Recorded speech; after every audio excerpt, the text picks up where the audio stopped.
नमस्कार। आज हम पढ़ रहे हैं राजा राम मोहन राय के सामाजिक विचार। सबसे महत्वपूर्ण बात यह है कि राजा राम मोहन राय एक ऐसे विचारक थे जिन्होंने भारत देश में व्याप्त सामाजिक कुरीतियां और धार्मिक संकीर्णताओं का उन्मूलन करवाने में महत्वपूर्ण योगदान दिया। उन्होंने बहुत गहराई से हर परिस्थिति को समझते हुए इस बात को समझा और समाज के समक्ष उस दृष्टिकोण को रखा कि किस तरह व्यक्ति कुरीतियों का निवारण में अपना योगदान दे सकता है और स्वयं के विकास के साथ साथ समाज के विकास में महत्वपूर्ण भूमिका अदा कर सकता है। उनका ये मानना था कि जो परंपराएं भारत देश में चली आ रही हैं, उन परंपराओं में यदि कमियों के आधार पर हम उसी पर चलते रहे तो निश्चित रूप से व्यक्ति स्वयं और समाज बहुत ही निचले स्तर पर पहुंच जाएगा। विकास में अवरोध उत्पन्न होंगे, समाज में आपसी द्वेष, घृणा उत्पन्न हो जाएगी और पारस्परिक फूट का फायदा अन्य देशों को या अंतर्राष्ट्रीय स्तर पर प्रभाव डालने वाले महत्वपूर्ण पहलू जो भारत देश को कमजोर कर सकते हैं। परंपरागत आधार पर जो धारणाएं थीं उनका विरोध करते हुए राजा राम मोहन राय ने सबसे महत्वपूर्ण विचार रखा। भारतीय समाज में रूढ़िवादिता, अंधानुकरण बहुत अधिक मात्रा में प्रयोग में लाया जाने लगा था। इसीलिए मानसिक संकीर्णता ने समाज में अपना महत्वपूर्ण स्थान बना लिया था, जिससे स्वयं व्यक्ति और समाज का विकास अवरुद्ध हो गया था। अब हमें इस अवरुद्ध गति को खत्म करते हुए विकास की ओर उन्मुख होना है। सामाजिक स्तर पर उन्होंने सती प्रथा का जो विरोध किया, उसमें महत्वपूर्ण बात ये थी कि उन्होंने अपने घर में ही जब अपनी भाभी को सती होते देखा तो उन्होंने प्रण कर लिया कि समाज में ये नारी के साथ एक शोषण है और इस शोषण से यदि समाज को मुक्त नहीं कराया गया तो कहीं भी किसी भी प्रकार से परिवारों का विकास नहीं हो सकता। और विरोध में न केवल उन्होंने अधिनियम पारित करवाया वरन बहुत ही महत्वपूर्ण भूमिका अदा करते हुए इसमें योगदान प्रदान किया, क्योंकि ये एक ऐसा पहलू था जो समाज में नर और नारी दोनों में असमानता को बहुत अधिक बढ़ावा देने में सहायक हो रहा था। 1818 में उन्होंने सती प्रथा के उन्मूलन के लिए एक आंदोलन प्रारंभ किया और 1829 में उन्होंने इस संबंध में एक पुस्तिका भी लिखी और उसमें मुख्य रूप से यही प्रावधान करने के लिए प्रेरित किया गया कि नर और नारी सृष्टि की संरचना के दो ऐसे पात्र हैं जिसके बिना न तो परिवार की संरचना संभव है न समाज का संचालन संभव हो सकता है। और अंततः उन्होंने तत्कालीन गवर्नर जनरल विलियम वेंटिक ने विनियम 17 के अंतर्गत सती प्रथा को अवैध घोषित कर दिया। यानी एक बहुत महत्वपूर्ण कदम उठाकर ये काम हुआ। श्रीमती फ्रांसिस के मार्टिन ने बंगाल हरकारा नामक समाचार पत्र में लिखा था, महान हिंदू दार्शनिक राजा राम मोहन राय की विशेष सहायता के बिना शायद कभी भी अंग्रेजी सरकार के लिए कानून सती प्रथा रद्द करना संभव न होता। यानी ये इनके प्रयासों से ही सती प्रथा कानून बना।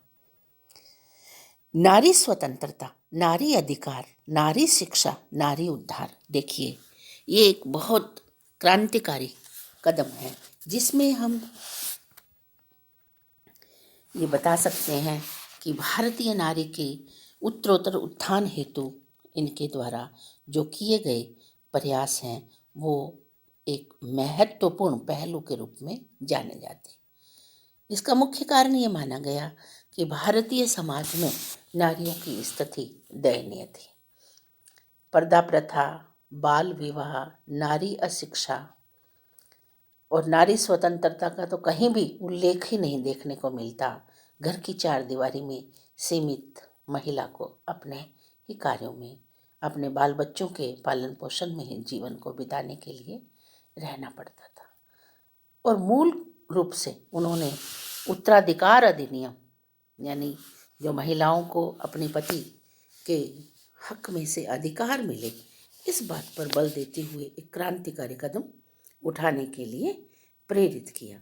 क्योंकि राय ये जानते थे कि जब तक ह्यूमन राइट, मानवाधिकार, कानून के समक्ष इन पहलुओं को न रखा जाएगा, तब तक समाज में हक और अधिकार के लिए नारी को न तो स्वतंत्रता मिल पाएगी, न शिक्षा मिल पाएगी, न उसके अस्तित्व को सुरक्षित रखा जा सकता है। और यही बात ध्यान में रखते हुए उन्होंने हिंदू उत्तराधिकार विधि पर आधारित स्त्रियों के प्राचीन अधिकारों का आधुनिक अतिक्रमण, इस लेख में उन्होंने याज्ञवल्क्य, नारद, कात्यायन, विष्णु, बृहस्पति, व्यास आदि विद्वान धर्मशास्त्रियों को उल्लेख करते हुए बताया कि प्राचीन धर्मशास्त्रियों के अनुसार पति द्वारा छोड़ी हुई संपत्ति में स्त्री को अपने पुत्र के बराबर भाग मिलता था और पुत्री को 1/4, यानी बहुत अध्ययन के बाद उन्होंने ये निष्कर्ष निकाला कि महिलाओं को आगे लाने के लिए ये सब बहुत ज़रूरी है, उनके उत्थान के लिए ये बातें बहुत ज़रूरी हैं। ये उल्लेख किया उन्होंने कि बहुपत्नी प्रथा के विरुद्ध आवाज़ उठाई और कहा कि इससे नारी की गरिमा को हरैस, यानी पतन होता है। बहुपत्नी व्यवस्था खत्म होनी चाहिए। और सबसे मूल बात यह है कि एक पत्नी व्यवस्था जो है वो स्त्री के अस्तित्व के लिए, विकास के लिए, अधिकार के लिए, सम्मान के लिए बहुत ज़रूरी है। और राजा राम मोहन राय का ये स्वप्न था, बाल विधवाएं पुनर्विवाह करें, प्रौढ़ विधवाएं आत्म सम्मान का जीवन व्यतीत करने के लिए शिक्षित की जाएं। ये सोच थी उनकी। बाल विवाह एक कुरीति है, क्योंकि जब तक बच्ची को पता ही नहीं कि उसका जीवन क्या है, कितना मूल्यवान है, और उसकी सोच में व्यापकता ही नहीं, उसे निर्णय लेने का अधिकार ही नहीं, और गोद में बिठाकर बच्चों की शादी कर दी जाए, तो ये बहुत एक बड़ी विडंबना थी हमारे समाज में। इसे दूर करने के लिए उन्होंने बीड़ा उठाया। और इसके साथ ही उन्होंने कट्टर हिंदुओं को चाहिए कि वे शैव विवाहों को ही मान्यता दें जो वैदिक विवाहों को प्राप्त है। अगर उनकी सलाह मानी जाती तो विधवा विवाह, अंतरजातीय विवाह और यौवनारंभ के उपरांत विवाह आदि हिंदू समाज में मान्य होते। यानी राजा राम मोहन राय ने इन सब पहलुओं को बहुत गहराई से समझा और उनका ये मंथन था कि ये जो व्यवस्थाएं हैं, जिसको हम देख रहे हैं कि समाज में परंपरागत ढंग से, रूढ़िवादिता ढंग से और बहुत ही छोटी सोच से जो कार्य किए जा रहे हैं, ये किसी भी परिवार के लिए, किसी भी समाज के लिए लाभप्रद नहीं हो सकते। इसका मूल कारण है, जब तक हम व्यक्ति की वैल्यू नहीं समझेगा, तब तक समाज का विकास संभव नहीं है, स्वयं का विकास संभव नहीं है। फिर मूल रूप से बात आती है कि राजा राम मोहन राय ने नारी शिक्षा पर बल दिया। देखिए, आज के युग में जो हम पढ़ रहे हैं, देख रहे हैं, पा रहे हैं, ये दूरगामी परिणाम हमें देखने को मिल रहे हैं। राजा राम मोहन राय ने नारी शिक्षा पर बल देते हुए कहा कि इसे भारतीय समाज की सबसे बड़ी आवश्यकता समझना चाहिए। नारी जाति के प्रति सम्मान उनके स्वभाव का एक अनिवार्य अंग था। वे सामाजिक जीवन में स्त्रियों को पुरुषों के समान स्तर प्रदान करने के पक्षधर थे। इसका सती प्रथा के विरुद्ध उनके द्वारा किया गया आंदोलन नारी जाति के प्रति उनके भारी सम्मान का ही प्रतीक है। आधुनिक भारत के वे पहले ऐसे व्यक्ति थे जिन्होंने स्त्रियों की पराधीनता के विरुद्ध विद्रोह और स्त्रियों के अधिकारों का समर्थन किया। फिर बात आती है जाति प्रथा और जातिगत संकीर्णताओं का विरोध। जात पात, भेदभाव, ऊंच नीच, छुआछूत, असमानता, वर्ण व्यवस्था, ये सब बातें जो हमारे समाज को बहुत ही निचले स्तर पर ले जा रही थी। हिंदू समाज जातियों के आधार पर अनेक इकाइयों में विभाजित है। ये जातियां उपजातियों में विभाजित हो गई, जिससे सामाजिक जीवन में अनेक संकीर्णताओं ने घर कर लिया। राय ने जाति प्रथा के विरुद्ध प्रचार किया। यह दृढ़ विश्वास व्यक्त किया कि हिंदुओं की राजनैतिक कमजोरी और परिणामतः पराधीनता का कारण उनमें असंख्य जातियों और उपजातियों का होना है। जाति प्रथा का विरोध करते हुए उन्होंने 2 बातों पर बल दिया। प्रथम, जाति का आधार जन्म नहीं कर्म होना चाहिए। किसी व्यक्ति को जाति के आधार पर श्रेष्ठ या निम्न नहीं कहा जा सकता या माना जा सकता। उसे उसकी उपलब्धियों, गुणों, मान्यताओं के आधार पर ही श्रेष्ठ माना जा सकता है। यानी जातिगत राजनीति या जातिगत व्यवस्था या ऊंच नीच की भावना, ये सब बातें समाज के लिए घातक हैं। इस बात को उन्होंने भली भांति समझ लिया था और परिणामतः उनके उन्मूलन के लिए उन्होंने भरपूर प्रयास किए।